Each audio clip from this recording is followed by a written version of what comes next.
L'officier Wilson traîne l'homme noir ensanglanté dans le poste, le jetant dans une cellule. Encore un bon à rien de clochard, crache-t-il. Le sans-abri attend d'être seul, puis murmure dans sa manche déchirée. Directeur, j'ai identifié tous les officiers impliqués dans l'opération de profilage racial. Ils viennent de me donner accès à tout. Avant de plonger dans cette histoire choquante de tromperie et de justice, dites-moi d'où vous nous regardez dans les commentaires. Si vous êtes prêt à dévoiler la corruption policière qui a ciblé toute une communauté noire, appuyez sur le bouton j'aime et abonnez-vous dès maintenant. Jusqu'où iriez-vous pour exposer la vérité quand tout le système est contre vous? Découvrons-le dans cette incroyable histoire vraie. Marcus Jenkins se tenait devant la directrice Callaway dans la salle de conférence austère du quartier général du FBI. Son expression résolue masquait l'appréhension qui le rongeait. Les écrans muraux affichaient des statistiques effroyables, 17 hommes et femmes noirs morts en garde à vue dans le comté d'Oakidge. Au cours des 3 dernières années, des centaines d'arrestations suspectes avec usage excessif de la force, et d'innombrables rapports de harcèlement contre les résidents noirs. Ce schéma n'est pas le fruit du hasard, déclara la directrice Callaway, sa voix tendue par une colère contenue. Nous avons besoin de quelqu'un de l'intérieur, quelqu'un qu'ils ne verront pas venir. Marcus hocha la tête, sachant déjà qu'il se porterait volontaire. En tant que l'un des rares agents noirs du bureau ayant une vaste expérience d'infiltration, il reconnaissait que cette mission n'était pas seulement une affectation, c'était personnel. Je le ferai, dit-il, sa voix grave et inébranlable. Malgré la compréhension des dangers à venir, la transformation de l'agent spécial Marcus Jenkins en Elijah Washington, vétéran sans-abri souffrant de problèmes de santé mentale, fut minutieuse et exhaustive. Marcus abandonna son apparence rasée de près, laissant pousser une barbe hirsute, tout en perdant délibérément 9 kg de sa carrure athlétique.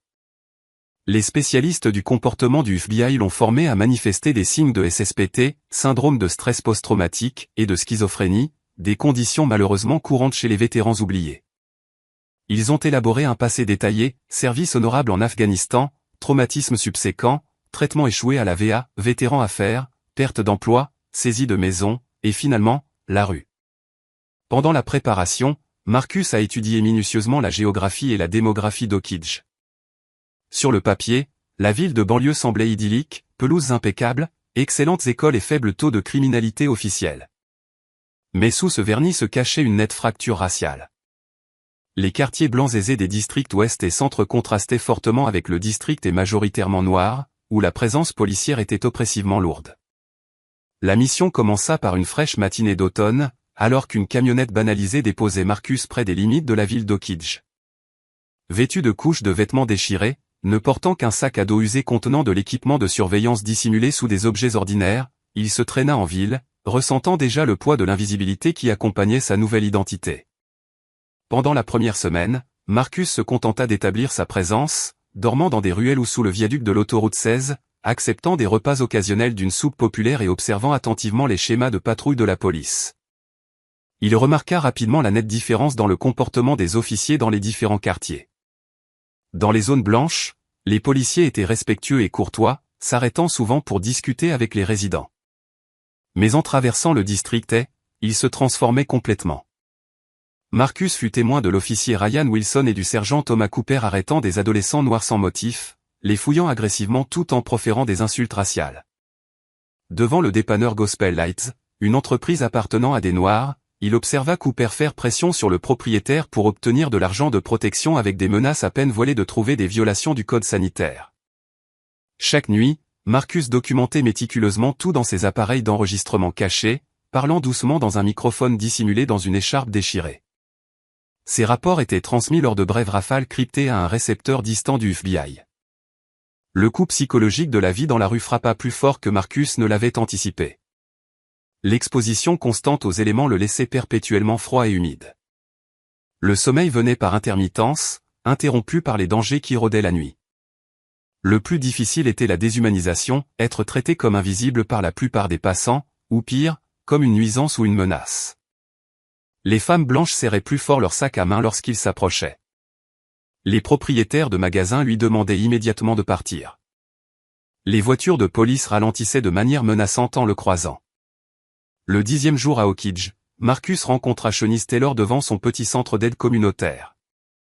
Contrairement aux autres, elle le regarda directement dans les yeux en lui offrant un sandwich et un café. « Vous êtes nouveau par ici ?» observa-t-elle, sa voix chaleureuse portant à la fois compassion et lassitude. « Je gère le refuge sur Martin Luther King Boulevard, si vous avez besoin d'un endroit certaine nuit. » Marcus marmonna un merci, maintenant sa couverture tout en notant son interaction avec d'autres sans-abri qu'elle connaissait la plupart par leur nom. Plus tard, il découvrit qu'elle documentait les abus policiers contre les sans-abri et les résidents noirs, ce qui en faisait un contact potentiellement précieux. Son enquête se déroula sans accroc jusqu'au 14e jour où un désastre faillit se produire. Alors qu'il se traînait devant le palais de justice, une femme blanche d'âge moyen eut un mouvement de recul, ses yeux s'écarquillant de reconnaissance. « Agent Jenkins », commença-t-elle avec incertitude. Marcus la reconnut, Angela Hoffman, un témoin qu'il avait protégé dans une affaire précédente. Réagissant rapidement, il se précipita vers elle, divagant de manière incohérente sur la surveillance gouvernementale et les extraterrestres, la faisant reculer, alarmée. Malheureusement, cette performance attira l'attention d'une voiture de patrouille qui passait. L'officier Wilson s'approcha, la main déjà sur sa matraque. « Quel est le problème ici ?» demanda-t-il, regardant Marcus avec dégoût. L'affrontement se termina avec Marcus face contre terre sur le trottoir, menotté et jeté à l'arrière d'une voiture de police pour trouble à l'ordre public. Au poste, ce qui semblait être un revers devint une opportunité. Placé dans une cellule de détention, Marcus exagéra son instabilité mentale, se balançant d'avant en arrière tout en marmonnant des conspirations. Les officiers, le croyant un simple sans-abri fou, parlaient librement à proximité. Encore une de ces spéciales du district est. Wilson rit au personnel d'enregistrement. Assurez-vous qu'il ait les accommodations habituelles. La conversation révéla un système codé pour gérer les détenus noirs. Les spéciales du district et ne recevaient pas d'appels téléphoniques, un traitement différé, et souvent des accusations de résistance à l'arrestation avant d'être relâchés. Marcus absorba chaque mot, mémorisant les noms, les procédures et la cruauté désinvolte avec laquelle il parlait des êtres humains. Sa première arrestation avait produit plus de renseignements que des semaines d'observation externe n'auraient pu en fournir. Libéré après 24 heures sans inculpation, Marcus retourna dans les rues avec une nouvelle ombre. Le sergent Cooper l'avait remarqué, instruisant les officiers de patrouille de garder un œil sur le clochard fou. Cette attention non désirée compliquait sa mission, mais confirmait également qu'il était positionné là où la corruption était la plus visible. Au cours des semaines suivantes, Marcus pénétra plus profondément dans les opérations du département de police d'Okidjan se plaçant stratégiquement près des transferts de preuves et des changements de quart. Il découvrit un schéma troublant de falsification de preuves dans les affaires impliquant des accusés noirs. Devant le palais de justice, il observa l'officier Wilson passer un petit paquet au lieutenant James Franklin, qui gérait la salle des preuves. Plus tard ce jour-là, un jeune homme noir fut condamné pour possession avec intention de distribuer malgré ses affirmations véhémentes que les drogues n'étaient pas les siennes. Marcus documenta au moins 12 cas similaires sur 3 semaines, établissant un schéma clair de preuves fabriquées.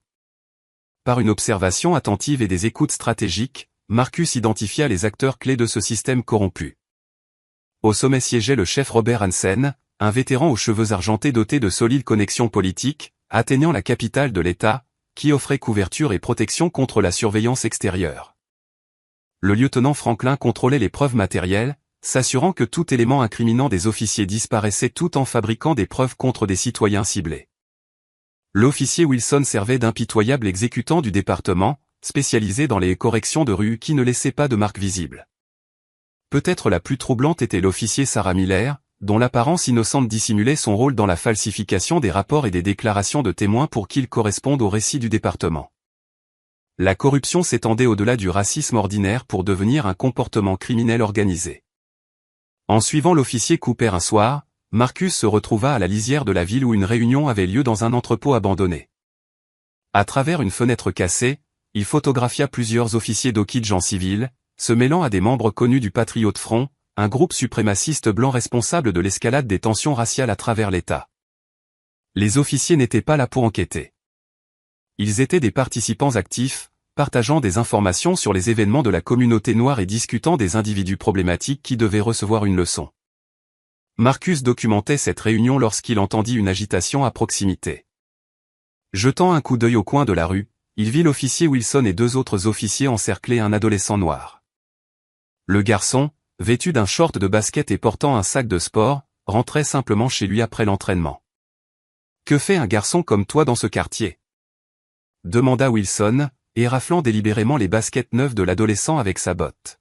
« J'habite à 2 pâtés de maison, monsieur. » Le garçon, que Marcus identifia plus tard comme Deshaun Robinson, répondit respectueusement, gardant ses mains visibles. « Bien sûr, » ricana Wilson, faisant signe aux autres officiers qui commencèrent à le fouiller brutalement. Quand ils vidèrent son sac de sport par terre, Deshaun fit l'erreur de protester. « Vous avez besoin d'un mandat pour ça. » La réponse de Wilson fut immédiate et violente, un coup de matraque aux jambes de Deshaun qui l'envoya s'étaler. Marcus savait qu'intervenir ferait sauter sa couverture et compromettrait l'enquête entière, risquant de laisser ses officiers impunis. Au lieu de cela, il créa une diversion stratégique, renversant des poubelles dans l'allée et hurlant comme un homme en pleine crise psychotique. La diversion fonctionna. 2 officiers se dirigèrent vers le bruit, donnant à Deshaun l'opportunité de se libérer et de s'enfuir. Wilson le poursuivit brièvement avant de décider que l'adolescent n'en valait pas la peine. Le lendemain, Marcus observa les parents de Deshaun au poste de police, tentant de déposer une plainte. Le sergent au bureau sourit poliment, prit leurs déclarations et les assura qu'elles seraient minutieusement examinées. Dès qu'ils partirent, il jeta le formulaire dans un broyeur de documents, échangeant des regards complices avec un autre officier. Marcus s'assura que la preuve de l'incident et de la plainte détruite parviennent à son agent traitant du FBI par le biais de ses communications cryptées. La corruption du département avait des systèmes au sein des systèmes. Lors d'une autre arrestation stratégique, cette fois pour vagabondage près du poste, Marcus découvrit leur système de langage codé pour cibler les résidents noirs. Code Soleil signifiait fabriquer une raison d'arrêter des véhicules avec des conducteurs noirs. Tâche de jardinage faisait référence à la fabrication de preuves.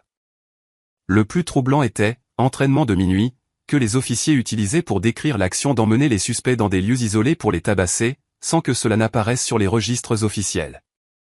Le tribut physique du travail d'infiltration de Marcus s'intensifia. Sa silhouette autrefois robuste était devenue émaciée. Sa peau tannée par une exposition constante. Une toux persistante s'était développée suite à ses nuits passées dans l'humidité, et la tension psychologique de maintenir sa couverture tout en étant témoin d'injustices quotidiennes le laissait épuisé. Pourtant, chaque nouvelle découverte renforçait sa détermination à mener la mission à bien. Son enquête atteignit un point critique lorsqu'il observa la juge William Carpenter rejeter une affaire flagrante de brutalité policière malgré une preuve vidéo provenant du téléphone d'un passant. La victime, une femme noire nommée Tanya Lewis, avait été jetée au sol lors d'un contrôle routier, subissant une fracture du poignet. La juge invoqua des préoccupations concernant la sécurité des officiers avant de supprimer la vidéo et de rejeter l'affaire. Plus tard le même jour, Marcus aperçut la juge Carpenter et le chef Hansen partageant des verres dans un club de campagne exclusif en dehors des limites de la ville. Leur conversation était intime et conspiratrice. La corruption ne se limitait pas au département de police. Elle avait infecté tout le système judiciaire du comté d'Oakidge. Que se passe-t-il lorsque ceux qui ont juré de protéger deviennent la plus grande menace pour toute une communauté? Comment l'oppression systématique change-t-elle la façon dont les gens vivent leur quotidien? Si vous avez déjà été témoin d'une injustice et vous êtes senti impuissant, commentez le numéro ainsi dessous. Si vous croyez que chacun mérite un traitement égal devant la loi, quelle que soit sa couleur de peau, appuyez sur le bouton j'aime et abonnez-vous pour entendre plus d'histoires de justice triomphant contre des obstacles écrasantes. Maintenant, que feriez-vous si votre enfant était tué par ceux qui portent un insigne et que personne n'écoutait? Continuons cette histoire vraie choquante. Alors que l'hiver s'installait sur Oakidge, Marcus devint une figure familière au sein de la communauté des sans-abri. La lutte partagée pour la survie, trouver des endroits chauds où dormir, se procurer des repas, éviter le harcèlement forgea des liens qui lui donnèrent accès à des histoires rarement entendues par les autorités. Les sans-abri, en particulier ceux de couleur, étaient témoins de tout en restant invisibles pour la plupart de la société. Ils devinrent le réseau de renseignement le plus précieux de Marcus, partageant des observations sur les officiers à éviter et les commerces qui appelleraient immédiatement la police en voyant un visage noir. Grâce à ces connexions, Marcus rencontra Lamar Johnson par une soirée glaciale à la soupe populaire communautaire. Les yeux de cet homme d'âge mûr portaient un vide qui parlait d'une perte incommensurable. « Mon fils aurait eu 22 ans le mois prochain », partagea Lamar doucement, après que plusieurs interactions eurent bâti une confiance hésitante. James rentrait juste de son quart de nuit. Son feu arrière était cassé. L'histoire émergea en fragments douloureux. L'officier Wilson avait arrêté le fils de Lamar pour l'infraction mineure, mais la situation dégénéra lorsque James demanda pourquoi il devait sortir de son véhicule. Le rapport officiel affirmait que James avait tendu la main vers quelque chose, incitant Wilson à tirer 8 coups de feu. Ils ont dit que la caméra corporelle avait mal fonctionné, murmura Lamar, les mains tremblantes autour de sa tasse en styromousse. 8 coups de feu pour un feu arrière. Marcus apprit que le département avait déclaré le tir justifié en moins de 48 heures, les images corrompues soutenant opportunément le récit de Wilson. Lamar avait perdu son emploi en cherchant justice, perdant finalement sa maison également. Le système n'avait pas seulement pris son fils. Il avait systématiquement démantelé toute sa vie. L'action communautaire de Shanice Taylor s'étendait au-delà de la fourniture de nécessités de base. Marcus découvrit qu'elle organisait des réunions secrètes où les résidents documentaient leurs expériences de faute policière. Initialement perçu avec suspicion, sa présence constante et le témoignage de Lamar lui valurent finalement l'accès à ces rassemblements tenus dans le sous-sol du petit centre d'aide de Shanice. Nous avons besoin de dossiers qu'ils ne peuvent pas détruire, expliqua Shanice au groupe d'une trentaine de membres de la communauté. Chaque interaction, chaque menace, chaque fois qu'ils suivent nos enfants de l'école à la maison, documentez tout. Marcus observa son approche méthodique, collectant des déclarations sous serment, des photographies de blessures et des horodatages qui pourraient corroborer les schémas de harcèlement. Son admiration pour son courage grandit, compliqué par la culpabilité de sa nécessaire tromperie. Les histoires qu'il entendait lors de ces réunions hantaient ses rêves. Des mères décrivaient des enfants ayant peur de jouer dehors par crainte de la police. Des pères détaillaient des fouilles publiques humiliantes sous les yeux de leurs familles impuissantes. Des résidents âgés racontaient qu'on leur avait refusé des soins médicaux en détention pour des infractions mineures ou des erreurs d'identité. Marcus luttait avec son incapacité à aider immédiatement. Sachant qu'une action prématurée pourrait compromettre l'objectif plus large de démanteler l'ensemble du système corrompu, son conflit intérieur atteignit un point de rupture lorsqu'il fut témoin d'une opération policière coordonnée ciblant Eastwood Heights, la cité HLM majoritairement noire. Sous couvert d'une descente antidrogue, des officiers ont pris d'assaut des appartements sans mandat, invoquant des dénonciations anonymes et des circonstances urgentes. Marcus observa l'opération à une distance discrète, documentant l'officier Miller modifiant délibérément les déclarations de témoins dans son rapport. Lorsqu'un résident blanc mentionna avoir vu des garçons blancs vendre des pilules près du terrain de basket, Miller l'enregistra comme plusieurs hommes noirs impliqués dans des transactions de stupéfiants. Marcus réussit à photographier cette falsification à l'aide d'une caméra dissimulée, déguisée en bouton sur son manteau déchiré.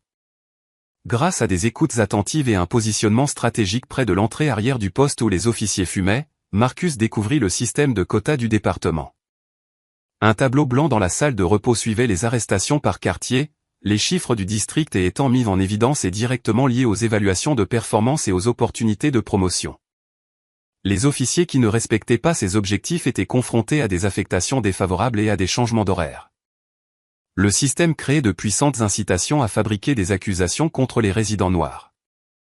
Un nouvel acteur entra en scène lorsqu'André Williams, un jeune avocat noir récemment rentré dans sa ville natale, commença à poser des questions sur des incohérences dans les registres d'arrestation. Marcus l'observa demander méthodiquement des registres publics et interroger des accusés libérés sur leurs expériences. Le diplôme de droit de Harvard et l'approche méticuleuse d'André rendaient son rejet plus difficile pour le département, bien qu'ils le marquèrent rapidement comme une menace. Il faut trouver quelque chose sur cet avocat prétentieux, entendit Marcus dire Cooper à Wilson, faisant semblant de dormir sur un banc près du palais de justice. Tout le monde a des secrets. Creusez plus profondément. Reconnaissant le danger pour André, Marcus orchestra plusieurs rencontres apparemment fortuites au cours desquelles il divagua de manière incohérente, mais incluant des avertissements spécifiques intégrés à ses apparentes divagations. Les aigles observent depuis les toits avec des caméras, marmonna-t-il quand André lui offrit un café un matin. Ne conduisez jamais seul après minuit dans cette ville, surtout pas sur River Road où il n'y a pas de témoins. L'expression confuse d'André se mua subtilement en compréhension. L'homme sans abri apparent lui disait quelque chose d'important. Les tensions culminèrent lors d'une réunion publique où le chef Hansen détourna habilement toutes les accusations de préjugés raciaux. Notre département reflète la diversité de notre communauté, déclara-t-il, désignant les 3 officiers noirs stratégiquement positionnés au premier rang. Des officiers qui occupaient des postes de bureau et n'étaient jamais impliqués dans les décisions de patrouille. Nous répondons au comportement criminel, pas à la race. Depuis sa position à l'arrière de la salle, Marcus observa quel fonctionnaire hochait la tête d'un air approbateur aux mensonges de Hansen et lesquels bougeaient inconfortablement. Il nota le soutien enthousiaste du maire. Les commissaires du comté posaient des questions répétées et les regards nerveux entre la juge Carpenter et le lieutenant Franklin lorsqu'un membre de la communauté mentionna des preuves manquantes. Plus important encore, il observa Chenise enregistrer méthodiquement chaque fausse déclaration, sa détermination tranquille plus puissante que les protestations les plus bruyantes. Cette nuit-là, en informant son agent traitant depuis un endroit isolé derrière l'ancienne usine de papier, Marcus résuma l'étendue de la conspiration. Il ne s'agit pas seulement de quelques mauvais officiers. C'est une corruption systématique qui s'étend à tous les niveaux du gouvernement local, ciblant délibérément les citoyens noirs comme une question de politique. La réponse fut immédiate. Continuez à recueillir des preuves. Nous avons besoin d'un dossier inattaquable qui ne puisse pas être rejeté par des juges complices. Autorisation accordée pour un déploiement prolongé. Marcus termina la transmission, sachant que la phase la plus dangereuse de sa mission ne faisait que commencer. Détente. Marcus réalisa que quelque chose avait changé au moment où la voiture du sergent Cooper ralentit à ses côtés pour la 3e fois ce jour-là. Le regard de l'officier n'avait rien du mépris habituel réservé aux sans-abri. Au lieu de cela, ses yeux se plissèrent avec un soupçon concentré. Et, Washington, appela Cooper, utilisant le faux nom que Marcus avait donné lors de ses arrestations. Tu as l'air de te retrouver partout où il y a quelque chose d'intéressant ces derniers temps. L'observation désinvolte contenait une menace indubitable.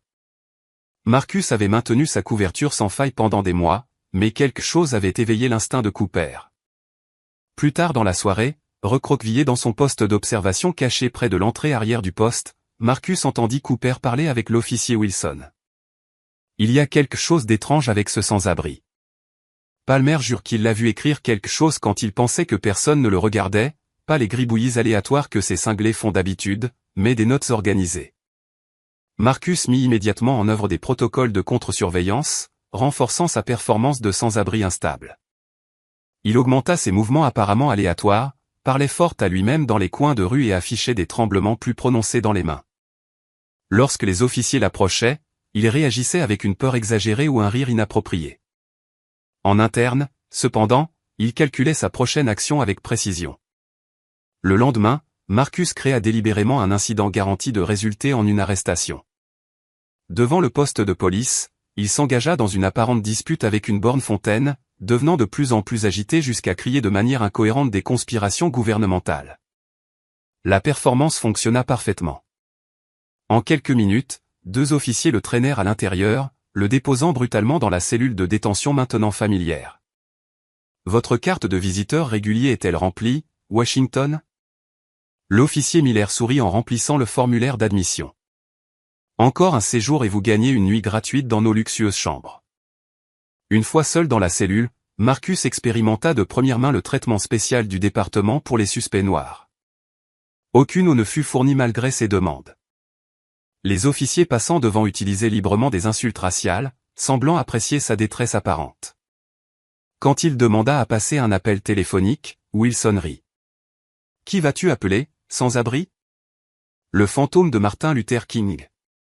Plusieurs heures après le début de sa détention, Marcus entendit une conversation cruciale entre Cooper et le chef Hansen devant sa cellule.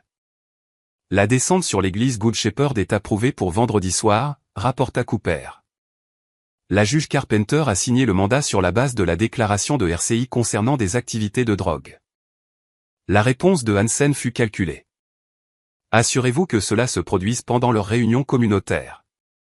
Chenise Taylor et ses fauteurs de troubles doivent apprendre ce qui se passe quand ils fomentent des plaintes contre ce département. Marcus garda son expression vide tout en traitant en interne les implications. Good Shepherd était l'endroit où Chenise tenait ses réunions de documentation. L'informateur confidentiel était certainement fabriqué. Les allégations de drogue montaient de toutes pièces pour justifier la fermeture des efforts d'organisation de la communauté.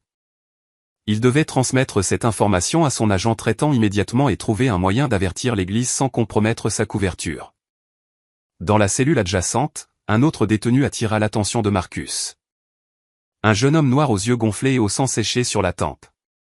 Par une communication subtile, Marcus apprit qu'il s'agissait de Kevin Washington, arrêté pour avoir prétendument brûlé un stop puis résisté à l'arrestation. Les blessures racontaient une autre histoire.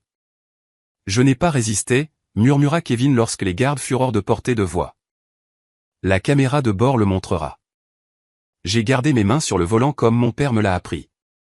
Marcus doutait que les images de la caméra de bord ne voient jamais le jour, mais il avait besoin de documenter les blessures de Kevin. Lorsqu'un officier quitta brièvement la zone d'enregistrement sans surveillance, Marcus en profita pour créer une diversion en simulant une crise d'épilepsie. Dans la confusion qui s'ensuivit, il réussit à activer sa caméra cachée tout en semblant se débattre de manière incontrôlable, capturant des images claires des blessures de Kevin. Libéré le lendemain matin avec un avertissement, Marcus fut confronté au défi d'avertir la communauté de l'église tout en maintenant sa couverture. Il ne pouvait pas approcher Shanice directement. Cooper avait des officiers qui la surveillaient.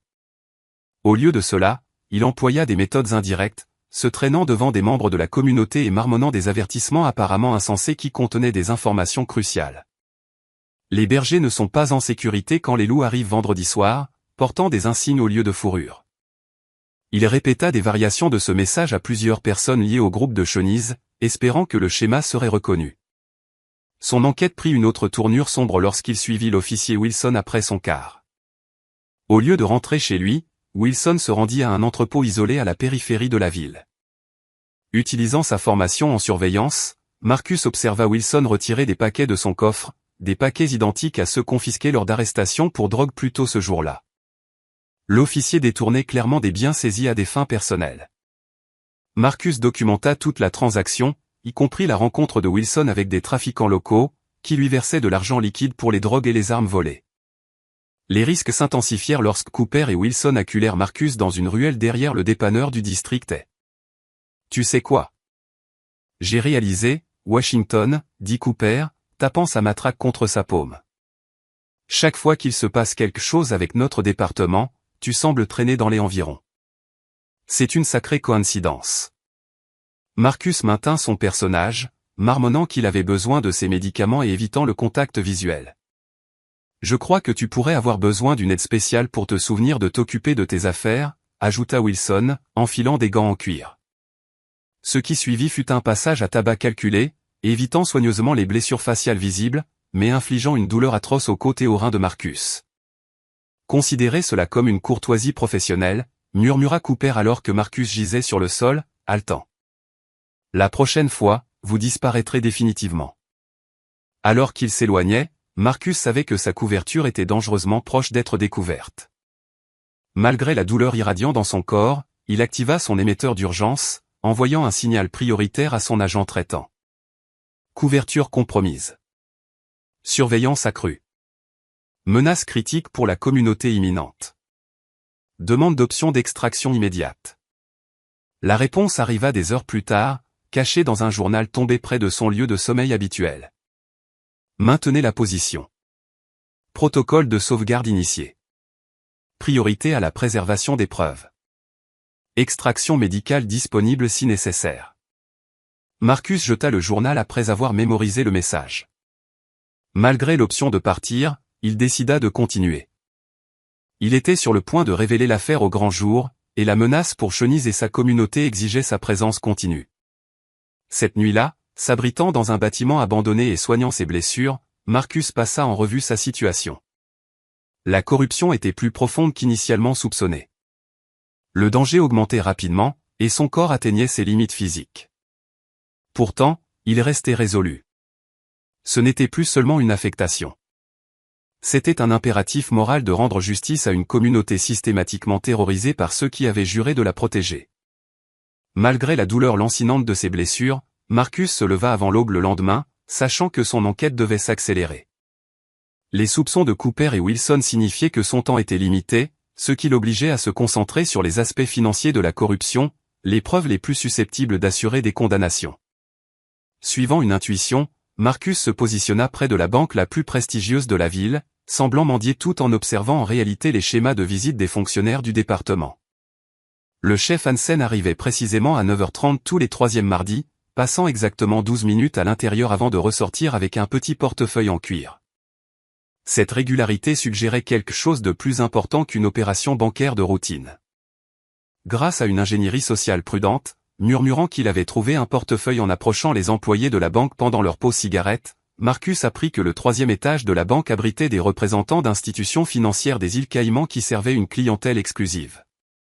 Le recoupement des dates des visites de Hansen avec les classements sans suite des affaires révéla un schéma. Les affaires majeures contre de riches accusés blancs étaient généralement rejetées par la juge Carpenter dans les 48 heures suivant ses visites bancaires. Marcus avait besoin de quelqu'un ayant un accès légal aux dossiers financiers, quelqu'un enquêtant déjà sur le département, mais avec une autorité légitime. André Williams était le choix évident, mais l'approcher directement comportait des risques importants. Au lieu de cela, Marcus rédigea des tuyaux anonymes soigneusement structurés pour guider l'enquête d'André sans révéler la source. Il laissa une note sous le pare-brise de la voiture d'André ne contenant qu'un numéro de compte et les mots « Vérifier les dépôts par rapport aux dates de classement sans suite des affaires ». Sa prochaine étape nécessitait d'accéder à Chenise, qui avait activement surveillé son absence depuis le passage à tabac.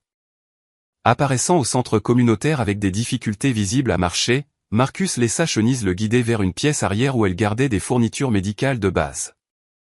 Ces animaux, marmonnata-t-elle, l'aidant à retirer sa veste déchirée pour révéler des ecchymoses étendus.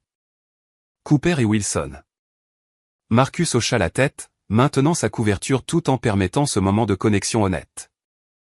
Il prépare quelque chose à Good Shepherd, murmura-t-il, faisant semblant de délirer de douleur. Vendredi soir, quelque chose sur la drogue et une descente. Les mains de Chenise s'immobilisèrent sur le bandage qu'elle appliquait. Comment savez-vous cela? Je les ai entendus parler quand ils pensaient que j'étais KO, répondit Marcus, la vérité partielle rendant sa tromperie plus supportable.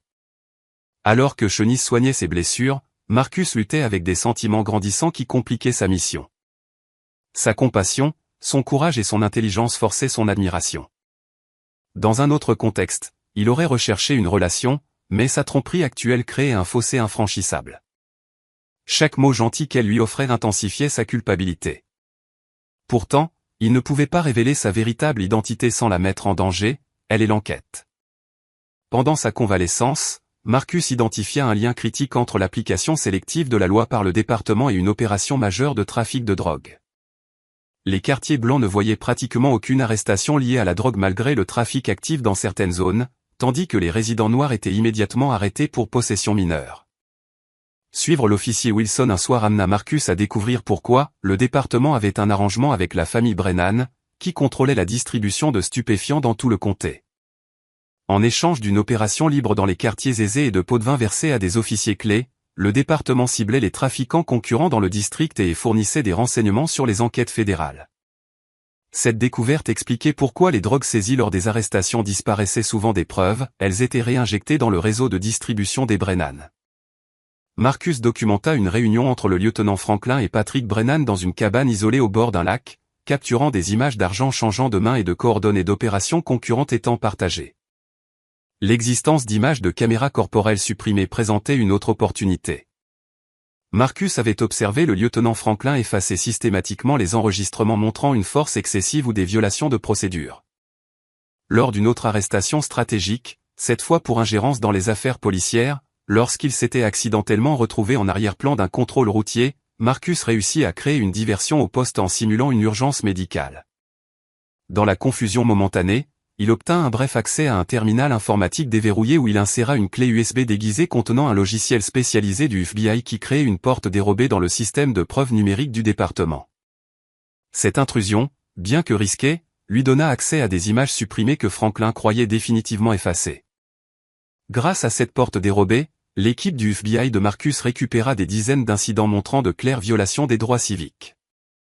L'enquête atteignit un point de non-retour lorsque Marcus apprit une menace imminente grâce à son réseau d'informateurs sans abri. Tommy, un vétéran qui dormait souvent près du parking du poste, entendit Cooper et Hansen discuter de plans pour une descente massive ciblant les leaders communautaires. Ils vont fabriquer suffisamment de preuves pour envoyer Chenise et les autres derrière les barreaux pour des décennies, expliqua Tommy, partageant sa bouteille de vin bon marché avec Marcus pour couvrir leur conversation. Ils parlaient de trouver des armes et de la drogue dans toute leur maison la même nuit. Le timing correspondait à une activité accrue. Marcus avait observé les officiers préparer l'équipement de la descente. Des réunions inhabituelles entre Hansen et la juge Carpenter, et Wilson faisant de multiples allers-retours vers l'installation de stockage où il gardait le butin volé. La menace étant imminente et de multiples vies en jeu, Marcus prit la difficile décision de se révéler partiellement à André. Approchant le bureau de l'avocat après les heures de travail, Marcus abandonna sa personne de sans-abri juste assez longtemps pour démontrer sa vraie nature. « Je ne suis pas qui je parais être, » dit-il, se tenant droit et parlant clairement pour la première fois depuis des mois. « Je ne peux pas tout vous dire, mais je peux vous dire que vos soupçons concernant le département sont corrects. Et j'ai des preuves. » Le choc initial d'André fit place à une coopération prudente. Alors que Marcus partageait juste assez d'informations pour aider à protéger la communauté sans compromettre sa mission plus large, il y aura une descente vendredi soir ciblant Chenise et d'autres. Il fabrique des preuves à l'heure où nous parlons. Vous devez déposer des injonctions d'urgence citant des préoccupations procédurales basées sur ses précédents. Marcus fournit à André des numéros de dossiers que son équipe du FBI avait identifiés comme pertinents sans révéler sa connexion avec le bureau. « Pourquoi devrais-je vous faire confiance ?» demanda André raisonnablement. Marcus retira son bonnet en lambeaux, rencontrant le regard d'André directement. « Parce que comme vous, je crois que la justice compte. Et parce que ce qui se passe ici n'est pas seulement corrompu, c'est maléfique. » Leur alliance improbable se forma juste à temps alors que la surveillance de Marcus confirmait que les préparatifs de la descente s'accéléraient. Le département avait déjà fabriqué des déclarations de témoins et obtenu des mandats basés sur de fausses informations. Hansen avait programmé des officiers supplémentaires des juridictions voisines pour assurer une force écrasante. Alors que Marcus quittait le bureau d'André, reprenant sa démarche de sans-abri avant d'atteindre la rue, il savait que l'enquête avait atteint sa phase la plus dangereuse. Les preuves qu'il avait recueillies étaient substantielles, mais toujours pas suffisantes pour garantir la condamnation de toutes les parties impliquées. Et maintenant, avec Cooper activement soupçonneux et la descente approchant, le calendrier s'était considérablement raccourci cette nuit-là. Dans sa communication sécurisée avec son agent traitant du FBI, Marcus transmit tout ce qu'il avait recueilli sur la descente prévue. La réponse fut sobre. Raisons insuffisantes pour une intervention fédérale. Pré-raid. Continuez à surveiller. Préservez les preuves à tout prix. Équipe d'extraction en attente. Traduction, il devait prendre le département en flagrant délit de violation des droits civiques pour monter un dossier fédéral inattaquable. La communauté ferait face à la descente, mais Marcus s'assurerait que les responsables finiraient par faire face à la justice. Sa dernière action cette nuit-là fut de laisser un tuyau anonyme à un juge au niveau de l'État, connu pour son intégrité, avertissant d'une potentielle fabrication de preuves dans le comté d'Oakidge. Ce n'était pas suffisant pour arrêter ce qui allait arriver, mais cela pourrait créer un examen supplémentaire qui pourrait aider à protéger les innocents. Que feriez-vous si vous étiez faussement accusé d'un crime que vous n'avez pas commis ? Que ressentiriez-vous si les personnes qui ont juré de défendre la justice étaient les mêmes qui vous piégeaient ? Commentez le numéro 1, si vous croyez que notre système de justice a besoin de plus de responsabilisation, ou le numéro 2, si vous pensez que des cas comme celui-ci ne sont que de rares exceptions. Appuyez sur le bouton j'aime et abonnez-vous si vous voulez voir plus d'histoires où la vérité l'emporte finalement sur la corruption. Maintenant, que se passe-t-il lorsque la couverture d'un agent du FBI est sur le point d'être compromise alors que des vies innocentes sont en jeu ? Continuons cette histoire choquante. Malgré les manœuvres légales d'André, le département exécuta son plan avec une efficacité brutale. La descente sur l'église Good Shepherd eut lieu précisément comme Marcus l'avait prédit, avec des officiers faisant irruption pendant la réunion communautaire de Chenise, armes au poing et criant des ordres contradictoires. Marcus, stratégiquement positionné à proximité pour documenter l'opération, se retrouva pris dans les arrestations de masse lorsque l'officier Wilson l'aperçut et le cibla délibérément pour sa détention. On a aussi eu ton ami, ricana Wilson à Chenise alors qu'un autre officier liait les mains de Marcus derrière son dos avec une brutalité douloureuse. On a trouvé ça dans sa poche. Il brandit un petit sac de poudre blanche que Marcus savait avec une certitude absolue avoir été fabriqué. Au poste, la zone de traitement ressemblait à un centre de détention en temps de guerre. 37 membres de la communauté étaient assis menottés sur le sol tandis que les officiers découvraient des objets supplémentaires dans leurs effets personnels. Marcus observa l'officier Miller se déplacer méthodiquement de sac en sac, fabriquant subrepticement des preuves tout en maintenant une performance parfaite de découverte surprise pour les caméras corporelles. La confiance du département dans leur impunité était apparente dans leur sourire à peine dissimulé et leur chic note désinvolte entre les arrestations. Le chef Hansen supervisa personnellement l'interrogatoire de Marcus, une indication claire que sa couverture avait suscité une suspicion significative. Alors, Monsieur Washington, commença Hansen, tournant autour de la table métallique où Marcus était assis menotté. Ou devrais-je vous appeler autrement? Parce que mes officiers ont remarqué des choses intéressantes à votre sujet.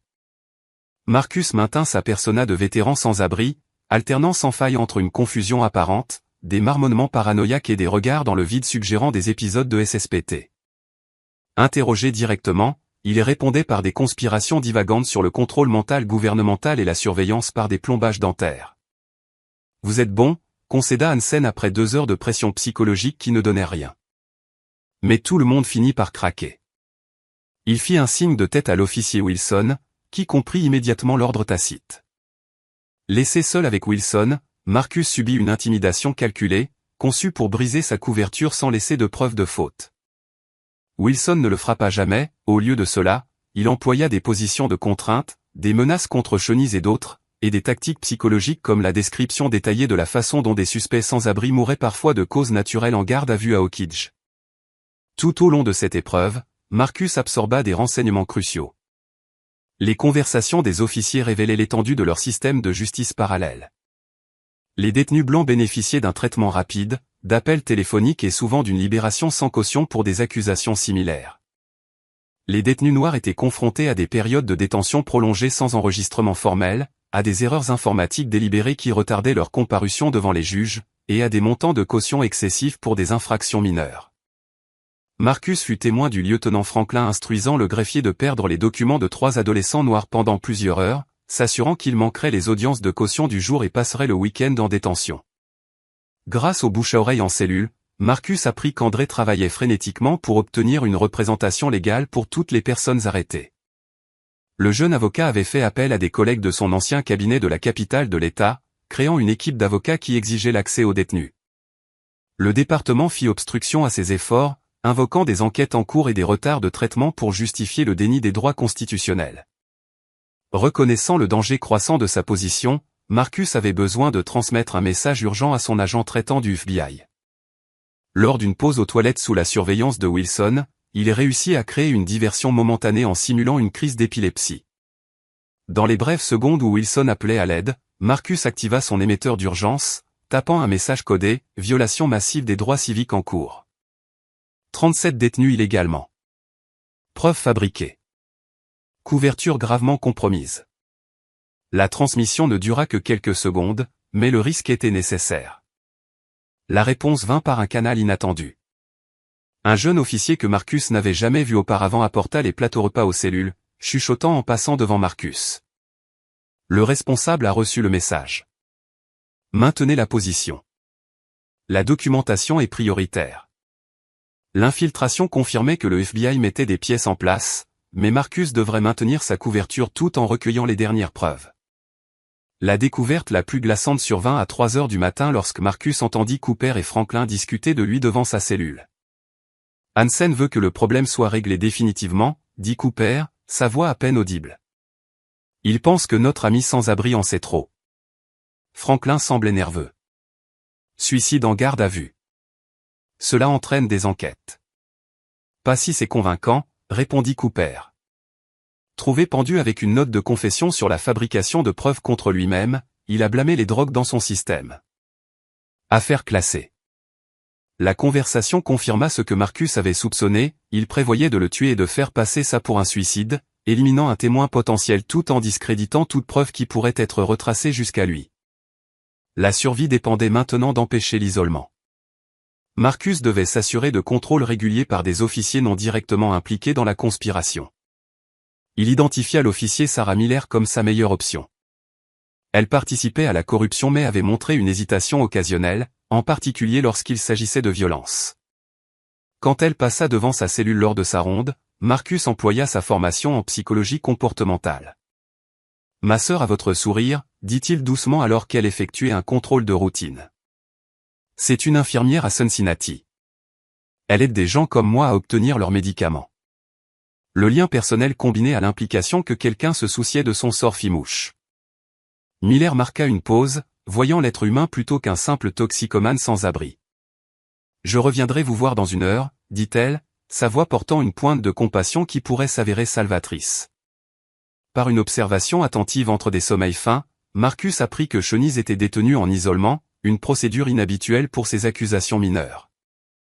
Les commentaires de l'officier Wilson à un autre officier révélèrent pourquoi. Le chef dit qu'elle reste en isolement jusqu'à ce qu'elle accepte de fermer son petit centre communautaire et d'arrêter de déposer des plaintes.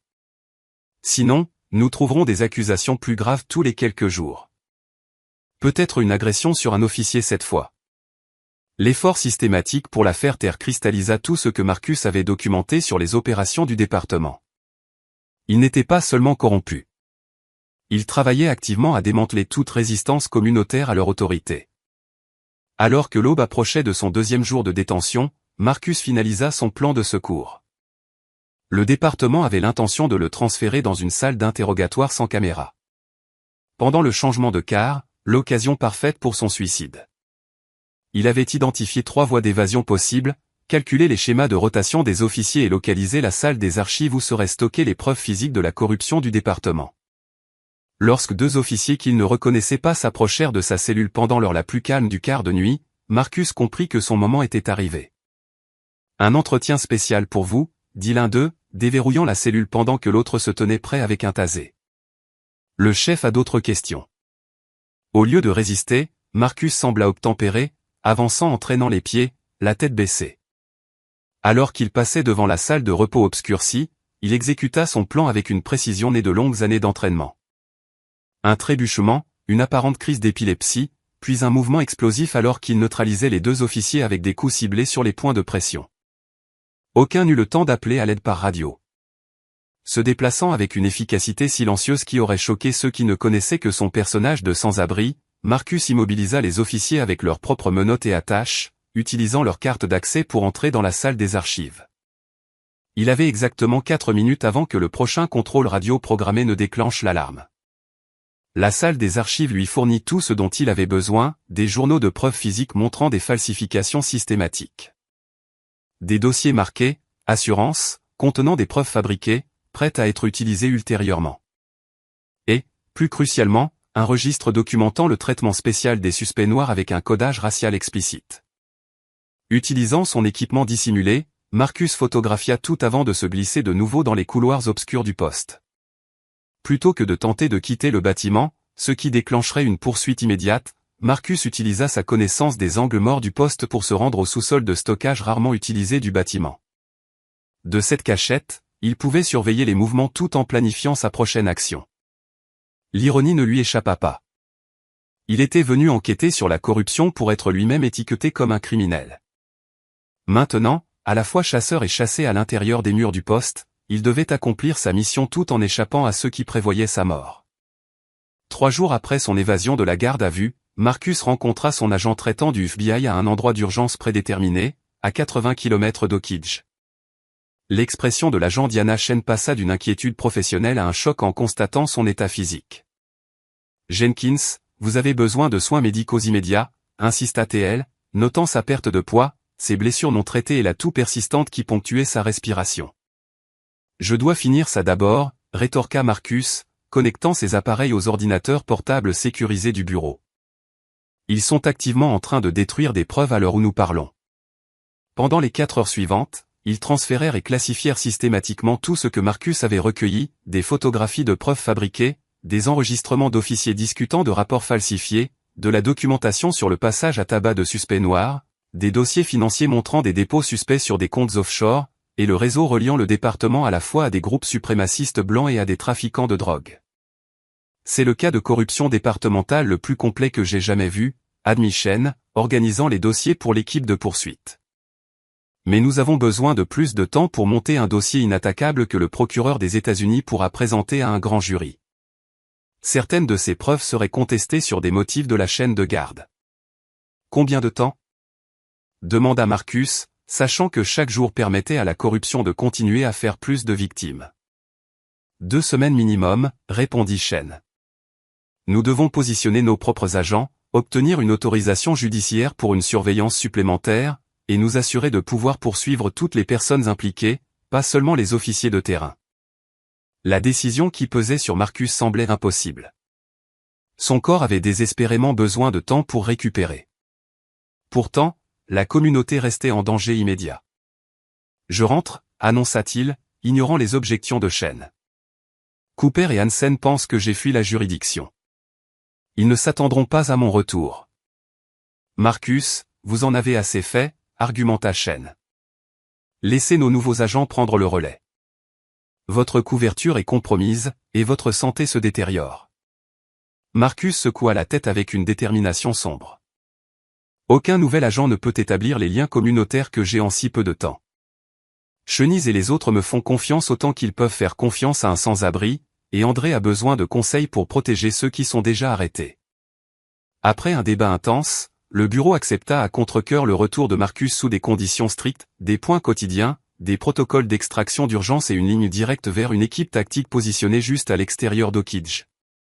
Avant de partir, Marcus reçut des soins médicaux urgents, des fournitures tactiques déguisées en provisions de sans-abri et des renseignements actualisés sur les mouvements du département. Son retour à Oakidge exigeait une extrême prudence. Le département avait distribué sa description à tous les officiers, le décrivant comme un trafiquant de drogue armé et dangereux qui avait agressé la police. Marcus modifia davantage son apparence, laissant pousser une barbe différente, adoptant une claudication prononcée qu'il n'avait pas utilisée auparavant, et utilisant des techniques de maquillage pour paraître plus âgé et plus marqué par le temps. Il établit un nouveau lieu de sommeil loin de ses anciennes habitudes, n'émergeant que la nuit pour éviter d'être détecté. Sa première priorité fut de prendre contact avec André Williams, la seule personne qui connaissait partiellement son véritable objectif. Leur rencontre eut lieu dans le sous-sol de l'église d'André avec des précautions élaborées pour s'assurer qu'il n'était pas suivi. Ils accélèrent les affaires dans le système, rapporta André, étalant des documents judiciaires sur une table pliante. La juge Carpenter refuse la libération sous caution de toutes les personnes arrêtées à Good Shepherd, invoquant des préoccupations de sécurité communautaire. Chenise reste en isolement avec un accès juridique limité. Marcus fournit des conseils sur les stratégies légales, identifiant les violations de procédures et suggérant des motions qui retarderaient les procédures jusqu'à ce que l'affaire fédérale puisse être constituée. Concentrez-vous sur les problèmes de chaîne de garde des preuves, conseilla-t-il, et déposez des requêtes d'urgence concernant l'isolement de Chenise. Cela viole plusieurs précédents concernant les conditions de détention provisoire. Alors qu'il développait des contre-stratégies juridiques, Marcus poursuivit sa collecte de renseignements. La corruption du département s'était étendue au-delà du ciblage des individus pour atteindre un déplacement systématique de la communauté. Grâce à une surveillance attentive de l'hôtel de ville, il découvrit que le maire Richard Thomas travaillait avec des promoteurs immobiliers pour condamner et réaménager le district et, remplaçant des logements abordables par des condominiums de luxe. Le département de police servait de mécanisme à cette gentrification, harcelant systématiquement les résidents, menant des inspections douteuses et créant des documents sur les zones à forte criminalité qui justifiaient le réaménagement. Marcus infiltra une réunion privée entre le maire Thomas, le chef Hansen et des dirigeants de Platinum Development Group en se faisant passer pour un agent d'entretien dans le bâtiment. Caché dans un placard de maintenance adjacent à la salle de conférence, il enregistra leur discussion explicite sur le fait de « nettoyer » le district et en supprimant les éléments indésirables, des références à peine voilées à la communauté noire. Le département de police a été inestimable pour préparer le quartier à la transition, déclara Thomas au promoteur. La valeur des propriétés diminue précisément là où nous avons besoin d'acquisition, et la plupart des fauteurs de troubles sont maintenant embourbés dans le système juridique. L'enregistrement fournit une preuve cruciale reliant la corruption politique au harcèlement ciblé du département. Malgré ces précautions renforcées, Marcus faillit être découvert à plusieurs reprises. L'officier Wilson faillit le repérer alors que Marcus documentait une voiture de patrouille arrêtant un groupe d'adolescents noirs sans motif. Un commerçant local qui avait vu sa photo recherchée commença à appeler le poste avant que Marcus ne crée une diversion qui lui permit de disparaître. Chaque situation délicate renforçait le danger, mais offrait également des opportunités de documenter les violations continues des droits civiques. La plus grande réussite de Marcus au cours de cette phase fut un tuyau anonyme à un juge d'État en dehors du réseau local corrompu. Utilisant des preuves recueillies lors de son évasion du poste, il fournit une documentation sur les conditions de détention illégale de Chenise. L'enquête judiciaire qui en résulta força le département à la libérer de l'isolement, créant une opportunité pour Marcus d'établir une communication indirecte par le biais de messages codés passés via André. Quand ils réussirent enfin à se rencontrer brièvement en secret derrière l'ancienne usine de papier, l'état physique de Chenise l'alarma. Elle avait perdu du poids pendant sa détention, et des ecchymoses sur ses poignets témoignaient d'un traitement brutal.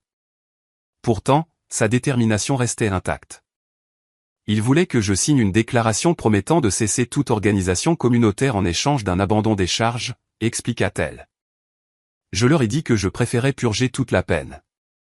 Leur conversation dut être brève, mais en ces quelques instants, Marcus lutta profondément avec sa tromperie continue. Chaque instinct le poussait à révéler sa véritable identité, à expliquer que son courage l'avait inspiré pendant des mois d'épreuves, que l'aide arrivait. Au lieu de cela, il maintint sa couverture tout en fournissant des renseignements exploitables sur les plans et les vulnérabilités du département. Alors qu'ils se séparaient, Chenise le surprit en prenant sa main usée dans la sienne. « Quoi que vous soyez, dit-elle doucement. Quoi que vous fassiez vraiment ici, merci. » Ce moment cristallisa tout ce qui était en jeu, non seulement une affaire, mais des vies humaines, la dignité et l'avenir d'une communauté. La phase finale de l'enquête commença lorsque le département mit en œuvre ce qu'ils appelèrent « Opération Sécurité Communautaire ». Essentiellement, des conditions de loi martiale dans le district. Des points de contrôle apparurent aux entrées des quartiers. Les officiers menaient des fouilles aléatoires sans mandat, et un couvre-feu était appliqué sélectivement contre les résidents noirs. Le chef Hansen tint une conférence de presse décrivant ces mesures comme des réponses nécessaires à la crise de la drogue, une crise que son propre département avait contribué à fabriquer par une application sélective de la loi et la fabrication de preuves. Depuis ces points d'observation cachés, Marcus documenta d'innombrables violations constitutionnelles, transmettant des preuves directement à l'équipe du FBI, se préparant à l'intervention. Son agent traitant confirma qu'ils étaient presque prêts, 72 heures pour positionner les actifs. Continuer à recueillir des preuves, mais minimiser l'exposition. Pour Marcus, qui avait été témoin de mois d'injustice, ces 72 heures représentaient une éternité pour une communauté assiégée. Pourtant, il en comprenait la nécessité, un mouvement prématuré risquerait de permettre aux fonctionnaires corrompus d'échapper à la justice. Alors que l'opération sécurité communautaire s'intensifiait, le cadre était posé pour l'ultime confrontation. La voix du chef Hansen résonna à travers les microphones de la conférence de presse, ses cheveux argentés captant la lumière tandis que les caméras clignotaient. Aujourd'hui marque le début de notre initiative renforcée de suppression de la criminalité communautaire, annonça-t-il, flanqué du maire Thomas et d'officiers en uniforme. Nous ne permettrons plus aux éléments criminels de prendre cette communauté en otage. L'effort de relations publiques soigneusement élaboré masquait la réalité que Marcus observait depuis son point de vue caché de l'autre côté de la rue. Ce n'était rien de moins qu'une occupation militarisée de la communauté noire. En quelques heures, des équipes d'intervention spéciales furent déployées dans tout le district, menant des fouilles sans mandat sous prétexte d'inspection de sécurité communautaire. Marcus documenta des officiers entrant dans des maisons sans consentement, fouillant les effets personnels pendant que les résidents se tenaient effrayés dans leur propre salon. Les enfants étaient forcés d'attendre dehors, quelle que soit la météo. Les personnes âgées se voyaient refuser l'accès aux médicaments pendant les fouilles, et toute remise en question des procédures était accueillie par des menaces d'arrestation pour obstruction. Depuis sa position dissimulée près de Maple Street, Marcus enregistra l'officier Wilson forçant une jeune mère à rester sous la pluie avec son nourrisson pendant que son équipe saccageait son appartement, ne trouvant rien mais procédant à la cité pour des violations de codes non liés qui seraient plus tard utilisées dans des procédures d'expulsion. Ce n'était pas l'application de la loi. C'était une intimidation systématique conçue pour briser la résistance communautaire. Malgré la présence policière accrue, Chenise réussit à organiser la réponse communautaire grâce à un réseau de sous-sols d'églises et de maisons privées. Marcus observa son leadership avec admiration, notant comment elle aidait les résidents à documenter les violations, coordonnait le soutien juridique via André et maintenait le moral malgré une pression écrasante. Ils veulent que nous ayons peur, que nous soyons divisés et prêts à partir, dit-elle à un groupe réuni dans le sous-sol de Good Shepherd. Mais c'est notre foyer depuis des générations, et nous ne nous laisserons pas chasser. Marcus fournit des conseils tactiques par le biais de notes anonymes soigneusement structurées, aidant la communauté à établir des systèmes de communication qui évitaient la surveillance policière. Sa formation au FBI s'avéra inestimable pour créer des méthodes de contre-surveillance permettant aux leaders communautaires de se déplacer et de se rencontrer sans être détectés. Grâce à une infiltration minutieuse de la zone administrative du poste de police, se faisant passer pour un membre d'une équipe de nettoyage avec de faux papiers, Marcus découvrit des dossiers prouvant que 3 suicides récents d'hommes noirs en garde à vue étaient en fait des meurtres. La documentation montrait que l'officier Wilson et le sergent Cooper avaient été seuls avec chaque victime avant leur décès, les conclusions d'autopsie étant ensuite manipulées par le médecin légiste qui jouait au golf chaque semaine avec le chef Hansen. Ce n'était pas seulement des violations des droits civiques. C'étaient des crimes capitaux systématiquement dissimulés. Marcus transmit cette preuve immédiatement, ajoutant de l'urgence à la réponse fédérale. Le message de son agent traitant ce soir-là fut à la fois encourageant et frustrant. L'équipe d'intervention est en position finale. Nous avons besoin de 48 heures supplémentaires pour coordonner avec le département de la justice et obtenir les autorisations nécessaires. Maintenez une extrême prudence. 2 jours de plus de souffrance pour la communauté avant que l'intervention ne puisse commencer. La situation s'aggrava considérablement le lendemain matin. Lors d'une descente dans un complexe d'appartements sur Roosevelt Avenue, l'officier Wilson poursuivit un garçon noir de 12 ans qui fuyait la présence policière par peur. La poursuite se termina avec Wilson plaquant Deshaun Robinson, le même adolescent que Marcus avait aidé à s'échapper des mois plus tôt, avec une telle force que la tête du garçon heurta une jardinière en béton. Le sang s'accumula sous lui alors que Wilson menottait l'enfant inconscient, criant à propos de la résistance à l'arrestation. Marcus documenta tout l'incident, y compris le délai délibéré de Wilson à appeler l'aide médicale. Lorsque les parents de Deshaun arrivèrent sur les lieux, ils furent eux-mêmes détenus pour avoir entravé l'action policière tandis que leur fils était chargé dans une ambulance, son état étant critique. La nouvelle de la blessure de Deshaun se répandit dans la communauté comme une traînée de poudre. Des années de frustration refoulée, de peur et de colère légitime se cristallisaient autour de cette nouvelle injustice. Des manifestations spontanées se formèrent près des points de cordon policiers, les résidents exigeant des comptes et la fin de l'occupation. Marcus observa la tension grandissante avec inquiétude, sachant que tout trouble civil serait accueilli par une force disproportionnée, retardant potentiellement l'intervention fédérale. Ces craintes s'avérèrent justifiées lorsque le département se déploya en équipement anti-émeute, utilisant les manifestations comme justification de tactiques encore plus agressives. Les officiers tirèrent des balles en caoutchouc et du gaz lacrymogène sur des foules comprenant des personnes âgées et des enfants. Marcus documenta Cooper instruisant son équipe de cibler quiconque enregistrait les actions policières, créant un blackout médiatique, à l'exception du récit officiel du département sur le rétablissement de l'ordre face aux émeutiers. Le chaos croissant fournit à Marcus des opportunités de documentation cruciales depuis divers points d'observation. Il enregistra des violations claires des droits civiques, des manifestants pacifiques battus, des journalistes détenus sans inculpation, des volontaires médicaux empêchés de soigner les blessés. Chaque incident renforça le dossier fédéral tout en augmentant simultanément l'urgence de l'intervention. Au milieu du chaos, Marcus aperçut Shanice se déplaçant dans la communauté, exhortant à la résistance non violente et aidant les blessés. Son courage face à une force écrasante incarnait tout ce qu'il en était venu à admirer chez les habitants du district et d'Oakidge, la résilience, la dignité et des liens communautaires incassables. Les manifestations atteignirent leur apogée devant le poste de police où des centaines de personnes se rassemblèrent, exigeant que l'état de Deshaun soit rendu public et la libération des personnes détenues pendant les manifestations. Le chef Hansen apparut brièvement, promettant une enquête complète sur toute plainte validée tout en dirigeant visiblement les officiers pour identifier les leaders communautaires dans la foule en vue d'un ciblage ultérieur. Marcus fut témoin de Cooper et Franklin examinant des séquences, sélectionnant explicitement Shanice et d'autres organisateurs pour arrestation une fois que la foule se serait dispersée. Le point de rupture survint lors de ce qui sembla être une retraite stratégique des forces de police. Alors que les manifestants célébraient prudemment ce qu'ils croyaient être une pression réussie, Marcus observa des positions de tireurs d'élite être établies sur les toits environnants. Grâce à un équipement de surveillance audio amélioré, il capta les instructions radio de Cooper, une fois que la foule commence à se disperser, détenez les cibles principales. Utilisez la force maximale si nécessaire. Carpenter a approuvé un traitement accéléré pour toutes les arrestations. La retraite était en fait un piège conçu pour capturer les leaders de la protestation lorsque leur garde serait baissée.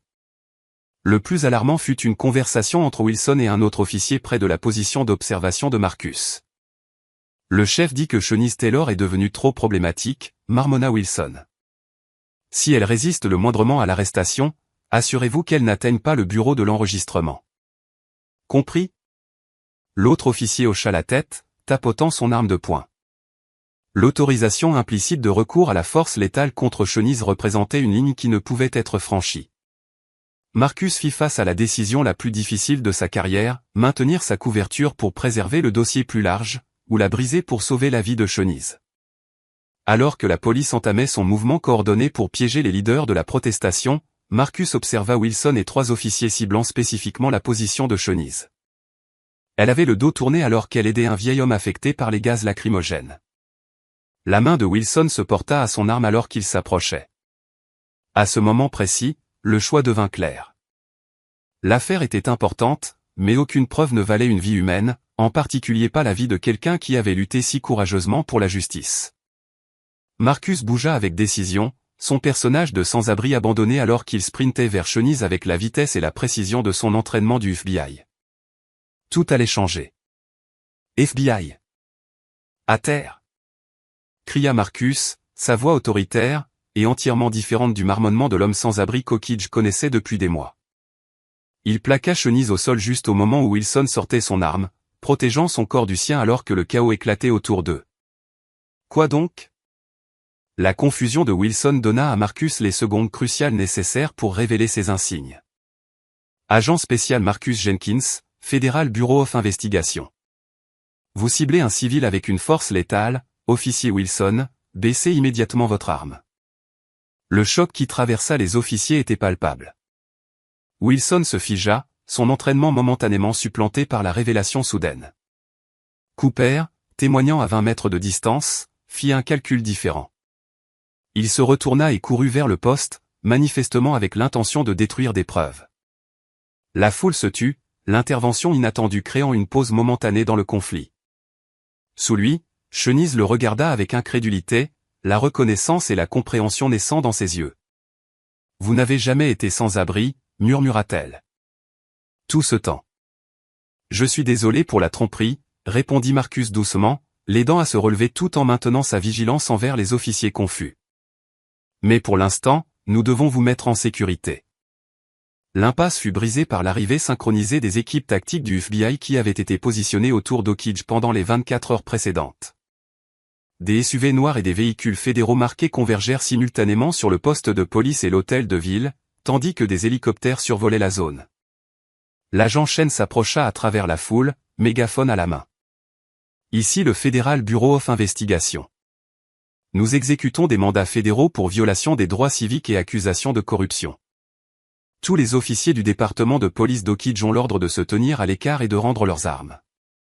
L'opération se déroula avec une précision née d'une planification minutieuse. Le chef Hansen fut placé en garde à vue alors qu'il tentait de supprimer des fichiers serveurs dans son bureau. Le sergent Cooper fut appréhendé alors qu'il tentait de s'enfuir par la sortie arrière du poste. La juge Carpenter fut arrêtée lors d'une réunion d'urgence avec le maire Thomas, les deux hommes menottés tandis que les agents fédéraux mettaient sous scellé des documents qu'ils avaient hâtivement déchiquetés. Le plus satisfaisant pour Marcus fut d'arrêter personnellement Wilson, lui lisant ses droits, tandis que l'officier qui avait brutalisé tant de personnes le regardait stupéfait. La seule figure majeure non immédiatement appréhendée fut le lieutenant Franklin, qui avait disparu quelques minutes avant le début de la descente. Alors que les agents fédéraux sécurisaient le poste, Marcus remarqua l'officier Sarah Miller se tenant à l'écart de ses collègues, son expression tiraillée. S'approchant d'elle avec prudence, il fit une évaluation calculée. Le lieutenant Franklin est porté disparu. Vous savez où il va, n'est-ce pas? Miller hésita, le poids d'années de complicité se déplaçant visiblement sur ses épaules. L'entrepôt des preuves sur County Line Road, dit-elle finalement. Il y a une pièce à l'arrière avec tout, les vrais dossiers, la collection de trophées, les vidéos qu'ils ont faites des interrogatoires. Il va tout détruire. Sa coopération conduisit à la capture de Franklin et à la préservation de preuves cruciales. En échange de son témoignage, Miller bénéficia d'une certaine indulgence lors de sa condamnation, la seule officière à le faire. La présence fédérale transforma Oakidge du jour au lendemain. Les équipes de récupération de preuves du FBI traitèrent le poste tandis que les fonctionnaires du ministère de la Justice interrogeaient les détenus libérés. Les équipes médicales soignèrent les blessés lors des manifestations, et les leaders communautaires furent directement consultés concernant les besoins immédiats. Marcus, recevant enfin des soins médicaux appropriés pour des mois de blessures accumulées et de maladies non traitées, supervisa la collecte des preuves tout en fournissant un témoignage initial pour l'affaire en cours de construction. Les procédures du grand jury commencèrent quelques jours plus tard, tenues au palais de justice fédéral de la capitale de l'État pour garantir l'impartialité. Marcus témoigna pendant près de 15 heures sur 3 jours, présentant les preuves accablantes qu'il avait recueillies lors de son opération d'infiltration. Des photographies, des enregistrements vidéo, des dossiers financiers et des documents de département saisis brossèrent un tableau indéniable d'abus systématiques des droits civiques motivés par l'animosité raciale et la corruption financière. Lorsque Miller témoigna en tant que témoin coopérant, son témoignage confirma tout ce que Marcus avait documenté, tout en ajoutant une perspective cruciale de l'intérieur sur les opérations du département. Nous avions des instructions explicites de cibler les résidents noirs, témoigna TL. Les promotions, les affectations favorables, même les heures supplémentaires étaient liées aux chiffres d'arrestation dans le district. Tout officier qui remettait en question ces pratiques était affecté à des tâches de bureau ou à des quarts de nuit jusqu'à ce qu'il se conforme. Le grand jury inculpa 23 personnes, 15 officiers, y compris tout le personnel de commandement, la juge Carpenter, le maire Thomas, le médecin légiste du comté et 5 citoyens privés impliqués dans le réseau de corruption. Les accusations allaient des violations des droits civiques et de la falsification de preuves à la conspiration, au racket, et dans les cas de Wilson et Cooper, au meurtre au second degré pour les décès classés comme suicide en garde à vue. La réaction de la communauté mêlait soulagement et colère persistante quant à la durée pendant laquelle les abus avaient été autorisés à perdurer. Lors d'une réunion publique à l'église Good Shepherd, désormais bondée de résidents et de médias, Marcus fit face à des questions difficiles concernant le timing et les méthodes du FBI. Pourquoi cela a-t-il pris si longtemps? Demanda Lamar Johnson, dont le fils était mort sans enquête. Combien de personnes ont souffert pendant que vous recueilliez vos preuves? Marcus reconnut la douloureuse réalité derrière la question. Le système vous a trahi bien avant mon arrivée, admit-il. Et même si j'avais besoin de temps pour monter un dossier qui garantirait la justice, chaque jour de cette enquête, j'ai été témoin de souffrances qui n'auraient jamais dû se produire. Il n'y a aucune excuse pour la durée de ces abus. L'honnêteté de sa réponse résonna auprès de beaucoup, bien que les blessures de la communauté mettraient beaucoup plus de temps à guérir que n'importe quelle enquête ou procès. Sa conversation la plus difficile fut avec Shanice, qui avait demandé une rencontre privée à son centre communautaire.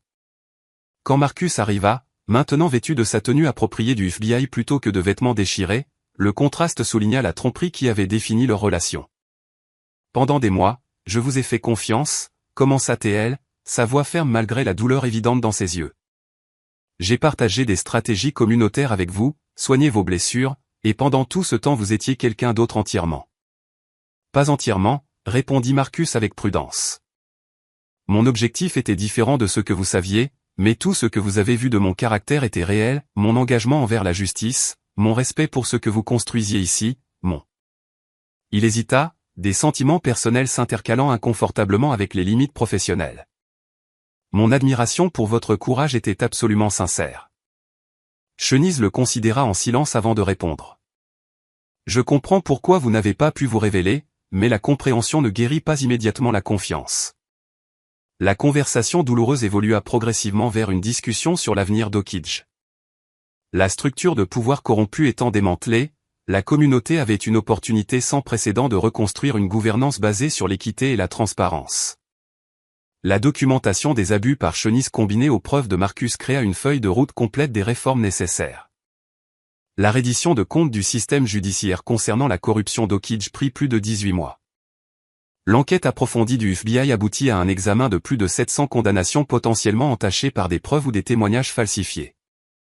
Des centaines de personnes injustement condamnées, principalement des résidents noirs, furent libérés avec une compensation fédérale pour leur emprisonnement injuste. L'officier Wilson et le sergent Cooper reçurent les peines les plus lourdes, 30 ans pour violation des droits civiques entraînant la mort. Le chef Hansen, le maire Thomas et la juge Carpenter reçurent chacun de 15 à 20 ans pour leur rôle dans la conspiration. La tentative de destruction de preuves du lieutenant Franklin ajouta des accusations d'obstruction à sa peine déjà substantielle. Tout au long des procès et de leurs conséquences, Marcus resta à Oak-Ridge, servant de liaison du FBI avec la communauté pendant la transition. Son rôle évolua d'agent infiltré à fonctionnaire, travaillant directement avec les résidents pour établir de nouveaux systèmes de responsabilisation pour les forces de l'ordre. Le ministère de la Justice mit en œuvre un décret de consentement exigeant des réformes complètes, une surveillance indépendante et la participation communautaire aux décisions de police. Un an après les arrestations, Marcus reçut une offre d'emploi inattendue, la direction d'une nouvelle division des droits civiques du FBI, spécialisée dans l'enquête sur les fautes policières à l'échelle nationale. Le poste lui permettrait d'appliquer les leçons d'Oak-Ridge à une plus grande échelle, identifiant et abordant des schémas similaires à travers le pays. Quand il partagea la nouvelle avec Shanice, maintenant membre du conseil de surveillance civile du département de police restructuré d'Oak-Ridge, elle le surprit par sa réponse. Il n'aurait pas pu trouver quelqu'un de mieux, dit-elle, sa chaleur authentique revenant dans son sourire. Mais seulement si vous acceptez une composante de partenariat communautaire. Des endroits comme Oakidge existent partout, et ils ont besoin de défenseurs qui comprennent les deux côtés du système. Marcus accepta immédiatement, reconnaissant la sagesse de sa proposition. En quelques mois, ils établirent un programme conjoint, formant des organisateurs communautaires et des agents fédéraux à travailler en collaboration sur l'application des droits civiques. Leur partenariat professionnel répara progressivement la brèche de confiance, évoluant vers l'amitié et finalement quelque chose de plus profond, une relation bâtie sur un engagement partagé envers la justice et une communication honnête. L'épilogue de la transformation d'Oakidge survint 3 ans après que Marcus y soit arrivé en tant que sans-abri. Debout au podium lors de l'inauguration du nouveau centre de justice communautaire, il passa en revue l'auditoire, d'anciens accusés servant maintenant de leaders communautaires, des officiers réformés engagés envers un maintien de l'ordre constitutionnel, des fonctionnaires fédéraux et des résidents de toutes les parties de la ville. Le plus significatif était Chenise à ses côtés, désormais sa partenaire tant dans sa vie personnelle que professionnelle. Ce qui s'est passé à Oakidge n'était pas unique, déclara Marcus à la foule rassemblée. Ce qui rend cette communauté spéciale, c'est la façon dont vous avez reconstruit après la tragédie, créant une responsabilisation là où il y avait de la corruption, de la guérison là où il y avait du mal, et de l'unité là où il y avait de la division. Le chemin n'est pas terminé, mais aujourd'hui, nous célébrons le chemin parcouru. Alors qu'il s'éloignait du microphone, Deshaun Robinson, maintenant rétabli et sur le point d'aller à l'université avec une bourse, s'approcha avec une question qui saisissait l'essence de tout ce pourquoi Marcus s'était battu. Pensez-vous que d'autres villes peuvent faire ce que nous avons fait ici? Apporter de vrais changements? Marcus regarda Chenise avant de répondre, puisant de la force dans sa foi inébranlable en la possibilité. Oui, répondit-il avec une conviction absolue. Tant qu'il y aura des gens prêts à défendre la vérité, même quand c'est dangereux. Tant que les communautés refuseront d'être divisées. Tant que nous nous souviendrons que la justice n'est pas seulement un idéal, c'est quelque chose que nous construisons ensemble chaque jour par d'innombrables actes de courage. Selon vous, quelle est la leçon la plus importante de l'histoire de Marcus et Chenise? Est-ce le pouvoir de la résilience communautaire, l'importance de la responsabilisation dans l'application de la loi, ou peut-être comment le dévouement d'une seule personne peut déclencher un changement significatif? J'aimerais entendre vos réflexions dans les commentaires ci-dessous. Si cette histoire de justice triomphant de la corruption vous a ému, veuillez appuyer sur le bouton j'aime et vous abonner pour plus d'histoires vraies puissantes. Partagez cette vidéo avec quelqu'un que vous connaissez et qui croit qu'il faut se battre pour ce qui est juste, même lorsque les chances semblent impossibles.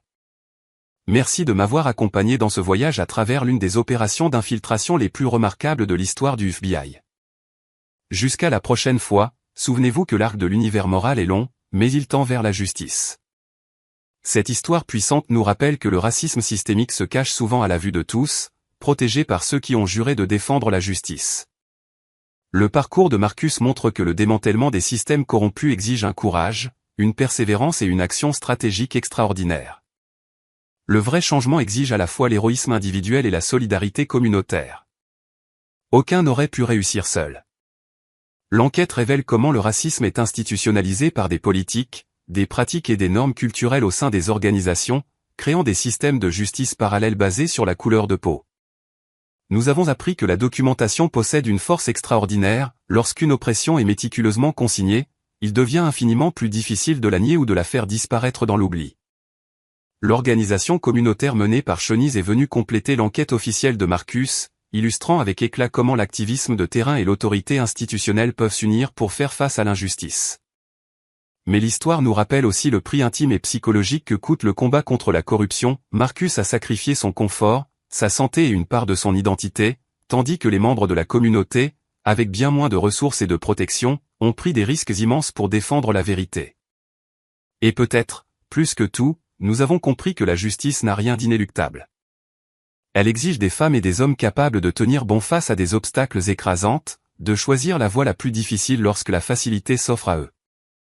Le vrai changement ne naît pas de gestes spectaculaires, mais de ces actes quotidiens, modestes et constants, de personnes ordinaires qui refusent de tolérer l'injustice.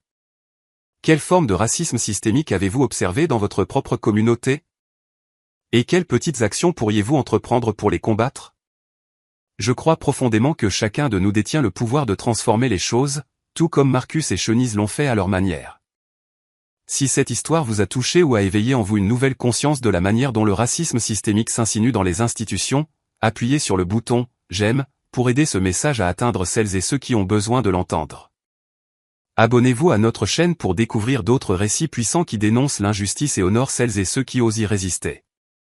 Partagez cette vidéo avec une personne qui pourrait avoir besoin d'inspiration pour se lever, à son tour, contre la discrimination. Votre soutien nous permet de continuer à créer un contenu qui met en lumière des vérités difficiles, tout en offrant une lueur d'espoir pour un avenir plus équitable. Merci d'avoir partagé ce voyage à travers l'une des opérations d'infiltration les plus marquantes de l'histoire américaine contre une police gangrenée par le racisme.